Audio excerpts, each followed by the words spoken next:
This evening we're going to be looking at lessons from Mount Moriah.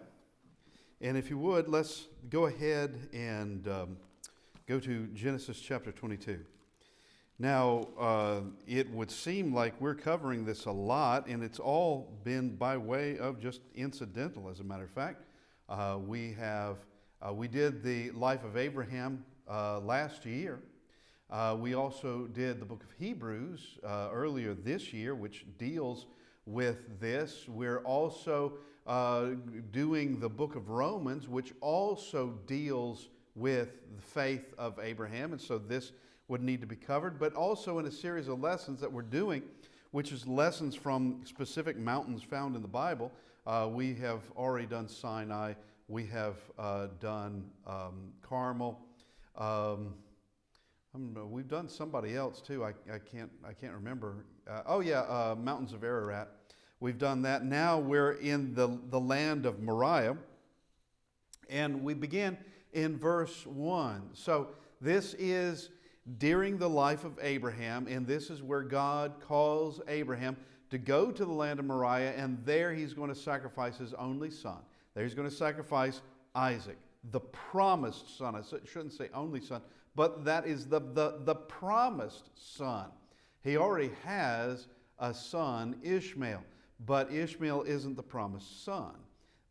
Ishmael was Sarah's idea, not Abraham's idea, and most certainly not God's idea. But this is God calling him to now sacrifice Isaac. Now, he is going to be going into the land of Moriah. Moriah is very close to Zion, and all of that is very close to Salem. Now, if you recall Salem does exist at this point. Matter of fact, Melchizedek, Abraham in chapter 14, gives a tenth of the spoil that's of the spoil for recovering all the things that were taken by way of war from Sodom and Gomorrah, Admah, Zeboim, and other places. All right. Now, Abraham is not the one who took those cities. Abraham is the one who's rescuing them. Abraham and his men have gone to rescue them, and specifically, the reason is to rescue Lot, who's been taken with them.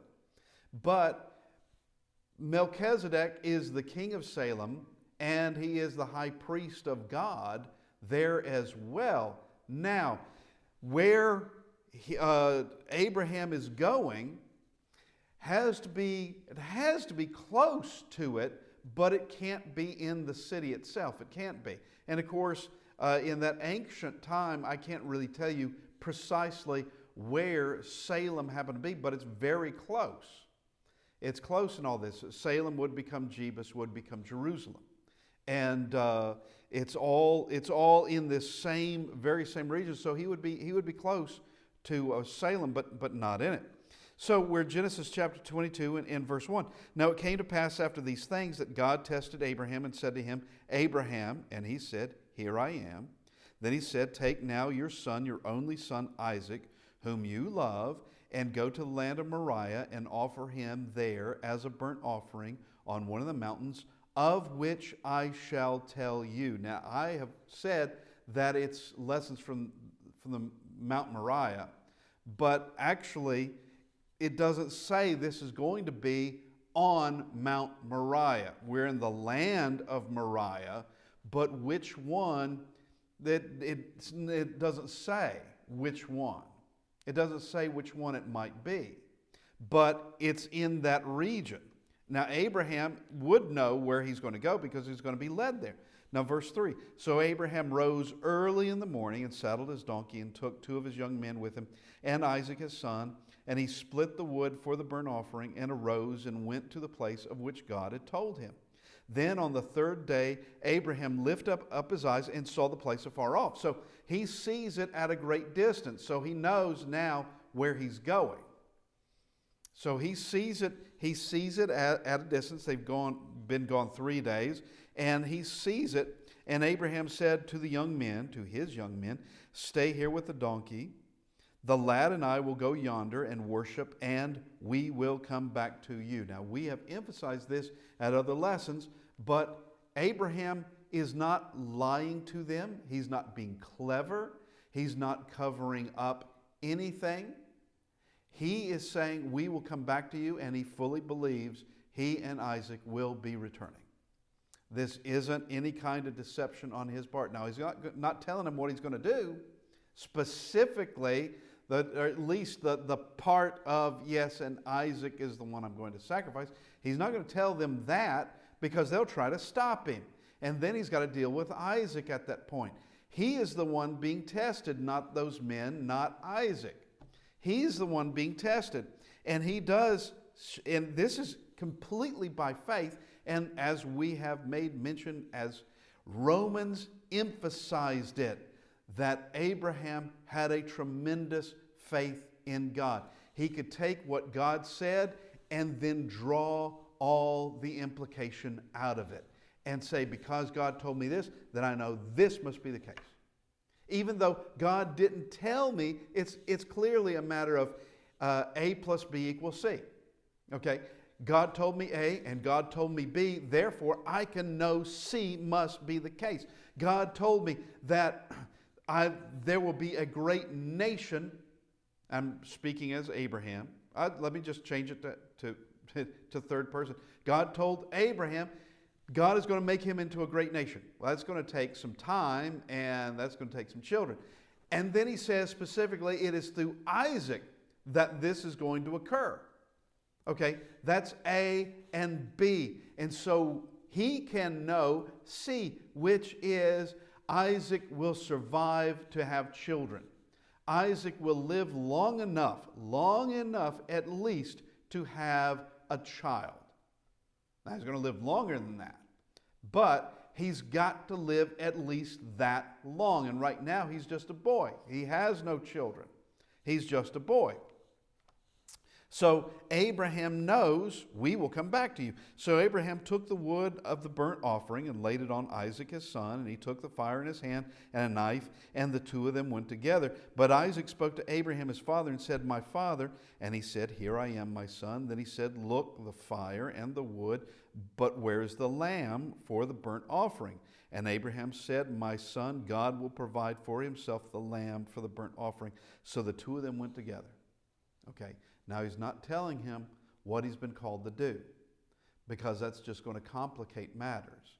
He's not telling him. Is he morally obligated to tell him? No, he's not. He's not morally obligated to tell him. Once again, it's Abraham's faith that's being tested. Nobody else's faith is being tested. His is being tested. And he is playing this very, as we might say, close to the chest. He's playing this very close. He doesn't want Isaac needlessly worrying and having to explain to Isaac what he knows is going to happen. Now he can tell him later, and he probably will, but that he knows what is going to happen here. Well, the two of them are coming back down alive. All right, he knows that, however that's done. He knows that they're coming back down alive. Then they came to the place of which God had told Abraham, and Abraham built an altar there and placed the wood in order, and he bound Isaac his son and laid him on the altar upon the wood. And Abraham stretched out his hand and took the knife to slay his son. But the angel of the Lord called to him from heaven and said, Abraham, Abraham. So he said, here I am. And he said, do not lay your hand on the lad or do anything to him, for now I know that you fear God, since you have not withheld your son, your only son, from me. Then Abraham lifted his eyes and looked, and there behind him was a ram caught in a thicket by its horns. So Abraham went and took the ram and offered it for a burnt offering instead of his son. All right, verse 14, and Abraham called the name of the place, the Lord will provide. As it is said to this day, in the mount of the Lord it shall be provided. So he calls it Yahweh Yireh. The Lord will provide. Now, our lessons from this, because there are numerous lessons. We're only going to do a few, but there are numerous lessons. One is that God puts Abraham to the test. And we can just make that personal in this, that God will put our faith to the test. Our faith is put to the test as to whether we fear God or not. Now, with Abraham is called to do something we're not called to do, and nobody else in history has been called to do this. But Abraham is. And his faith is tested. And God did not, and I'm going to emphasize this, God did not say, I want you to sacrifice your only son Isaac and I will resurrect him. He didn't say that. He didn't say that at all. But Abraham fully believed that if he killed Isaac, that's exactly what God was going to do. And how do I know this? Because Hebrews 11 tells me that. The Bible helps me understand the Bible. More details given at different places. Why does it do that? Because it's from one author. It's from God. And God can reveal things right up first thing, or God can wait for a while and then reveal it later to let us know some things about something that occurred in Genesis chapter 22. May not, the full understanding of that or a greater understanding of that may not be shown in the biblical text until Hebrews 11. That's the way the Bible is constructed. The Bible is meant to be studied. And I know that at times I have gotten myself in a little bit of trouble by reading from a specific book and not realizing more detail of a specific event is actually given in yet another book, and that there are details that I missed because I had forgotten or just did not know that more details about that are given somewhere else. And the Bible is meant to be studied. And bringing back to our lesson, our faith, we will be tested. God will test our faith. And we will have the moments in our life where God expects us now to do His will, even when it seems dangerous, or it seems very inconvenient, or it seems like it's going to cause us a great amount of harm one way or another, or it's going to be very, very uncomfortable, or we may lose friends, or we may lose family members, or we may lose somebody important in our life, we may lose our job. God expects us to follow His will, and He will test our faith. No one is immune from that. No one is going to be kept away from that.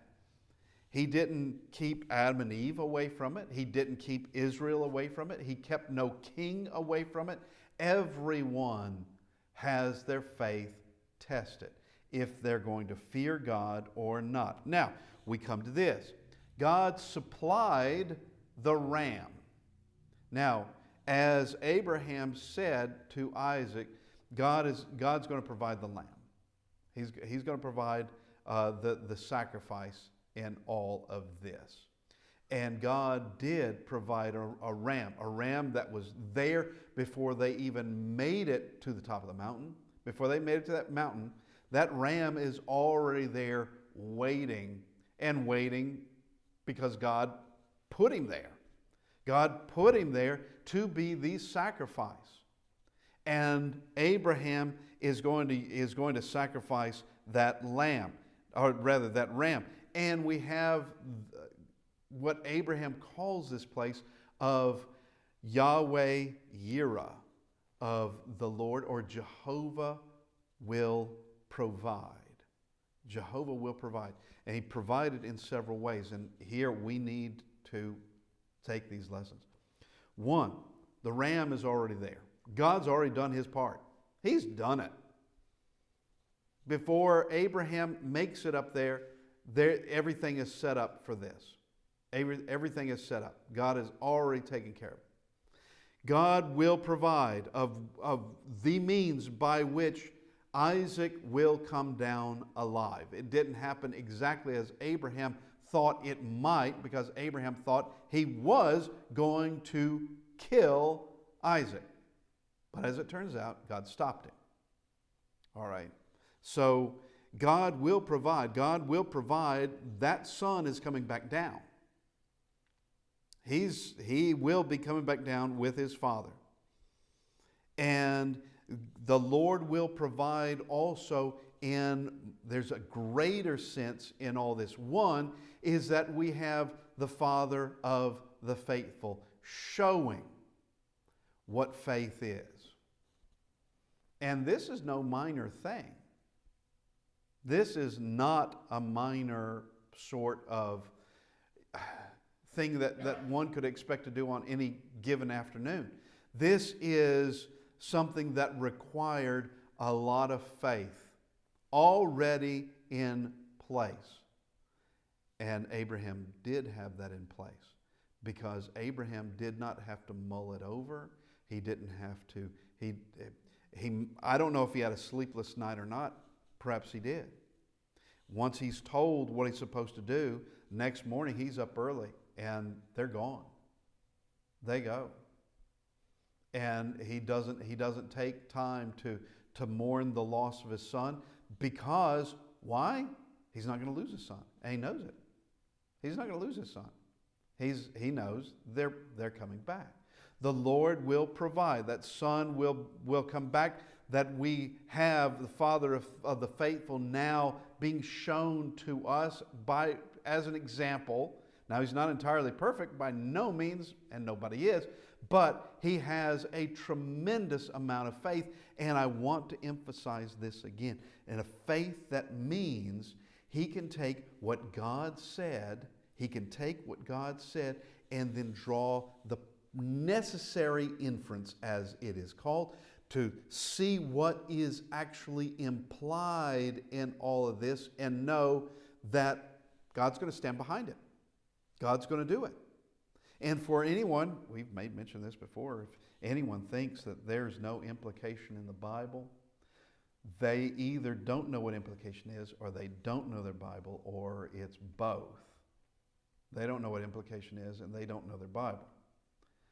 But we see implication being used and implication being drawn from examples in the Bible. And then someone, such as the Hebrews writer, pointing it out, that this is what was in his mind, this is what he understood, and this is his conclusion. This is his conclusion. And his conclusion was right. And we have now, as the writer in Romans has put it, we have a faith, this Father of the faithful, this one who brings us faith to follow in all this. Now, we go to 2 Chronicles, if you would. Let's go there. We're going many, many years now from Genesis 22. And we're going to 2 Chronicles chapter 3. Now we're in the reign of Solomon. Matter of fact, I think we're in the 4th year of his reign. And Solomon, now a lot of things have transpired from Genesis chapter 22 now to 2 Chronicles 3. A lot of things have changed. A lot of there's a lot of history in there of things that occurred through time. Now Solomon began to build the house of the Lord at Jerusalem on Mount Moriah, where the Lord had appeared to his father David. Now, so this he's not doing this because this is where Abraham was to sacrifice Isaac. But this is Mount Moriah, where exactly what he says here, where the Lord had appeared to his father David at the place that David had prepared on the threshing floor of Ornan the Jebusite. So this had occurred earlier, much earlier, and this that occurred prior to anything that Solomon could have remembered in his lifetime, because it predates that. But he knows what had occurred, and he's going to build the temple there. He's going to build it there. This is Mount Moriah. Now, and this is what will be part of Jerusalem. This will be part of Jerusalem. Matter of fact, it already is, all right, at Jerusalem. But it's going to be surrounded by walls. And here he is going to build the temple, a temple that David wanted to build, but God wouldn't let him. He'd let Solomon do it, but he wouldn't let David do it. But David could prepare for it and gather the building supplies for it. And this is going to be, in the way that it's constructed, it is going to be constructed with a reverence to it, with a reverence to the structure, which is something that commonly is not done. The men that built this building did not have a reverence for this building, nor did anybody call them to. Okay, they did their job, and that's that. Building bridges, building roads, building banks, building skyscrapers, that those things do not require any kind of reverence whatsoever, and none is shown. But when it came to this temple, they had an extraordinary reverence to it, to the point of where all the stones that arrive on site are perfectly cut, completely cut, to where there doesn't have to be any chiseling, there doesn't have to be the sound of iron going against stone. It's all cut, it's all smooth, it's ready to go, and it can just be put together. It would be like a 3D puzzle that they know where every piece goes, and could have, if they wanted to, could have built this off-site if they wanted to. That would be a lot of trouble, and then disassemble it and put it on site. But that'd be way too much trouble. But they could have done it. It's being put together like a big puzzle. And there, from the very beginning of it, it had a reverence. And in those days, in those ancient days, there would have been people who would have seen, I do mean Gentiles, who would have seen that, who would have thought, this is extraordinary. Nobody builds like this. Because that's not the way it's done.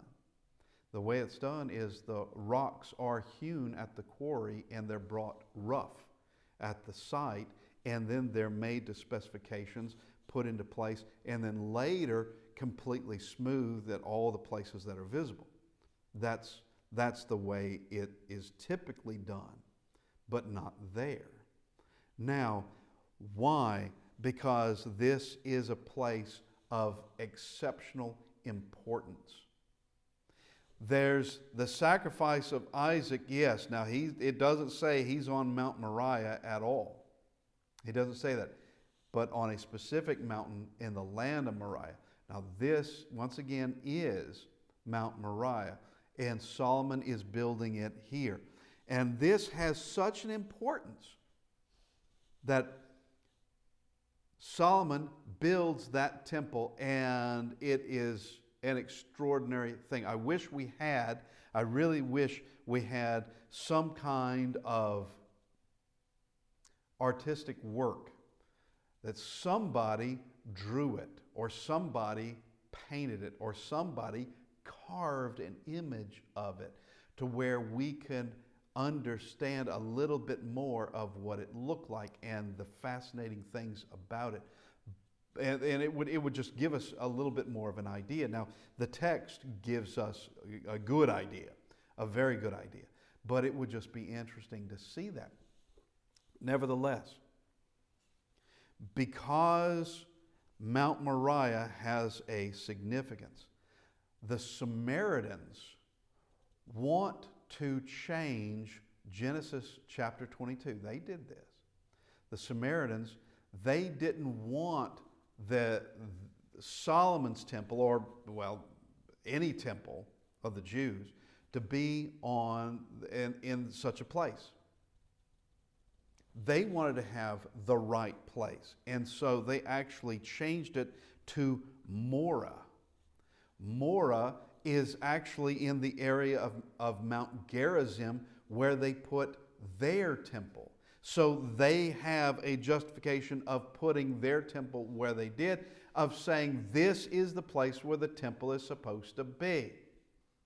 Well, Solomon knew where it was supposed to be, and those that rebuilt it knew in Nehemiah's day and Ezra's day, they knew where it was supposed to be, and that's where they built it. Now, coming on way down the line from the Samaritans by about 500, 600 years, you have the Muslims who they don't want it to be either Moriah or Moriah, so they have to change it, and they change it to Mara, which is very close to the Kaaba in Mecca. Now, I want you to understand just the significance in all this, that all of these want to say we have the legitimate place for the temple. Now, only one of them, well, actually, none of them could be. Now, that's a possibility that none of them could, logically, none of them could be, but only one of them can be. And of course, it's Solomon who gets it right. It is Solomon who goes not from an altered version, which is what the Samaritans did and Muhammad did. It's going to what are the words of God, and knowing precisely where this should be. Here, Mount Moriah as being a special place, and yes, it is in Jerusalem.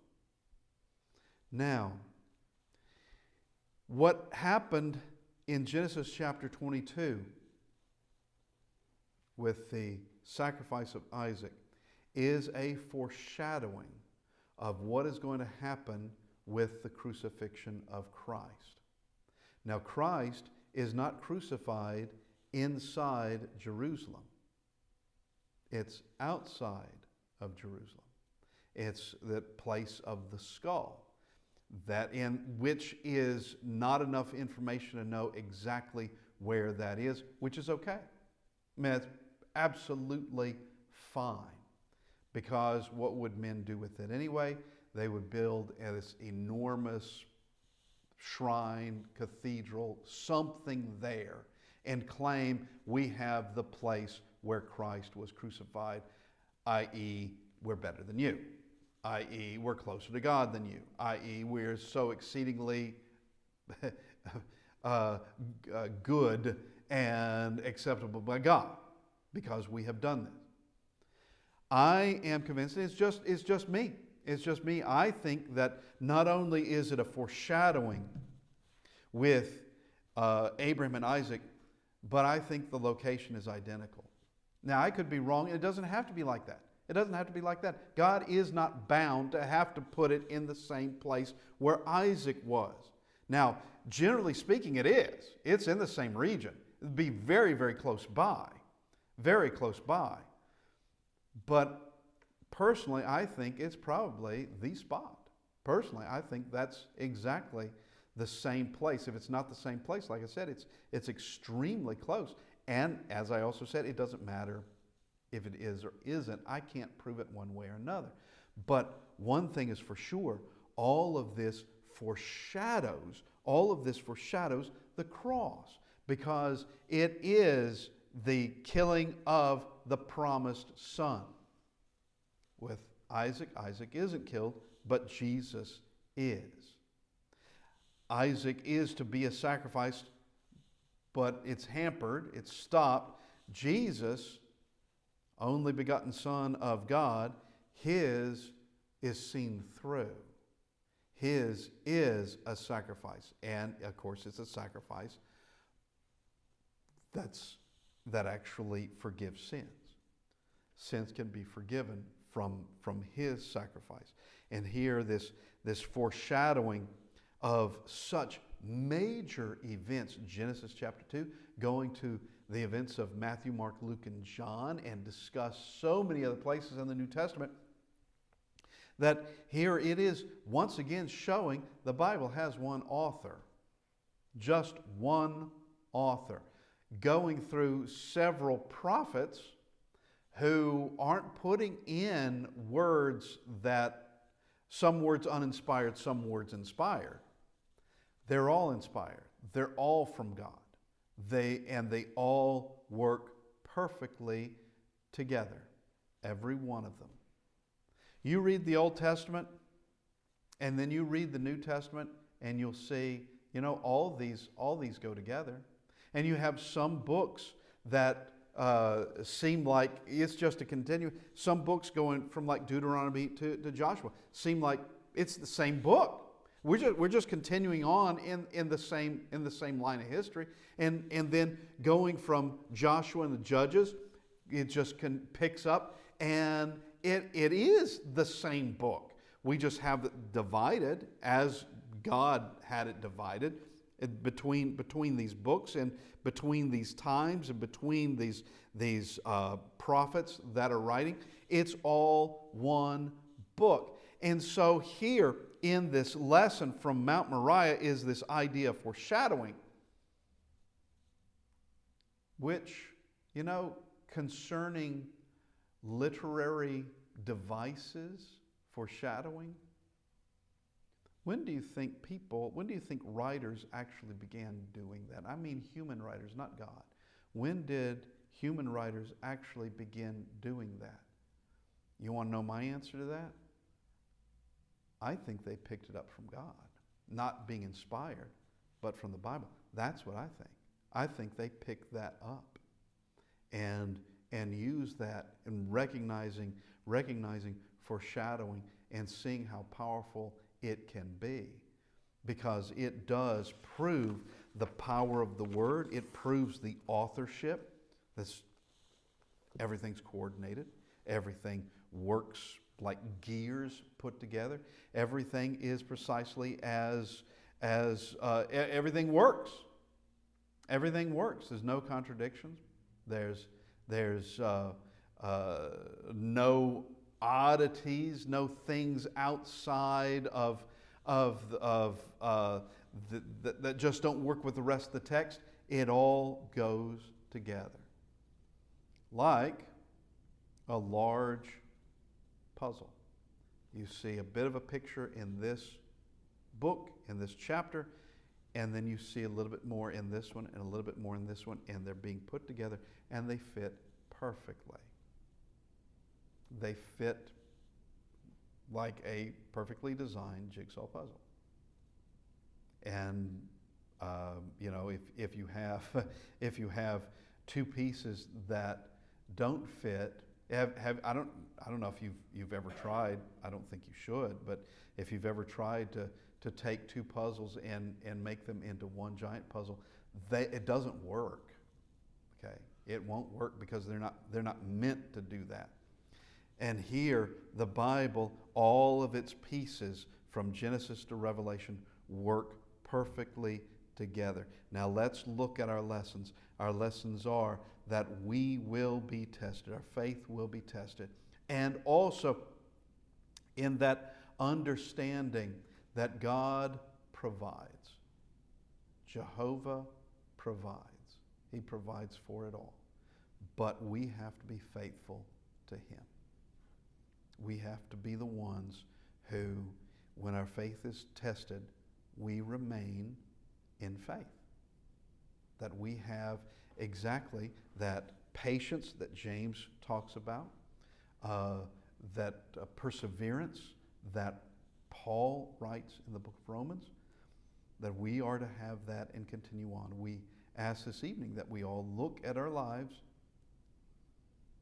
And this is meant as a way of encouragement. This is meant as a way of helping us, just getting us through into another year. Understanding what is ahead may be difficult, but we can handle it. God will provide. Look at our own lives. Look at the difficulties that may come our way and be determined to remain faithful to Him. Time moves. We're at a new year, and we're moving steadily to the day of our death and the day of judgment. And we need to be ready for that. We ask this evening, if you need to respond to the invitation, that you come as we stand and sing.